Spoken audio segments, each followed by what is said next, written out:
Well, today we're in Psalm 5, and we turn now to verse 9, where David at this point turns his attention back to his enemies. He's laying his enemies in God's hands, which is a good thing to do, my friend.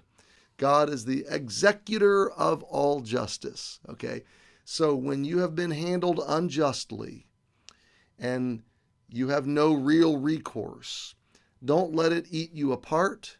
Lift up your eyes to your God. Cry out for his help and direction.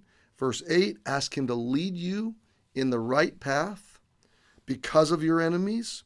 Ask him to make his path straight and clear before you, and then walk it in faith and in confidence that God's got you and God can turn your circumstances around, that your fate does not rest in evil men. And that's a big part of what David is reckoning with right here.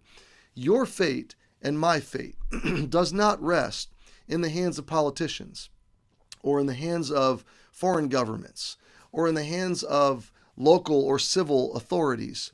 No, those are all serving God's purposes. Your fate, my fate, our fate as believers rests solely 100% in the hands of our God. And no, he has not handed us over to evil men.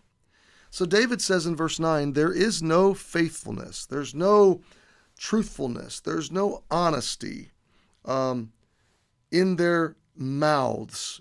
Their inward part is very wickedness. Their throat is an open sepulcher. They're a walking death.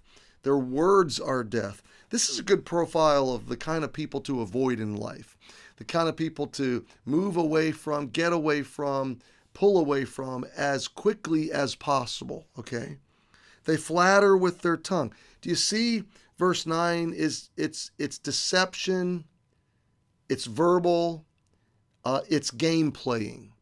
They're convincing with their tongue, they're flattering, but their motives are completely impure and deceptive. Destroy thou them, O God. Let them fall by their own counsels. God, let their own destructive traps spring back on them, which is exactly what happened. Absalom was the victim of his own injustice. Cast them out in the multitude of their transgressions, for they have rebelled against thee. Now again, that's an imprecatory prayer. It's a prayer that follows Psalm 3 and 4, which is essentially save my enemies. But Psalm 5 is, if they won't be saved, then destroy them. If they won't follow you, then move them out of the way so others can. But God, deal justly. Verse 11, but let all those that put their trust in thee rejoice. Now we're going to come to verse 11 and verse 12 in the early part of next week.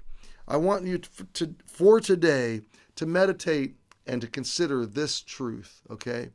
That when we look at the world, we see verses 9, and we can pray verse 10. We can pray verse 10 on the heels of, Lord, save them. But if they won't be saved, then overcome them and destroy them and be God. Bring justice. And earth is longing so desperately for justice.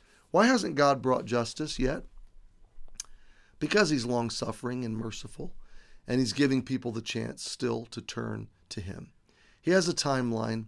My friend, you're on it, I'm on it. And take hope today that your fate has not been placed into the hands of unjust or evil men. Nobody can really rise against you when God is for you. Thanks for joining me this week. It's been wonderful in Psalm 5. We'll see you this weekend, and if not, we'll see you on Monday. Have a great weekend.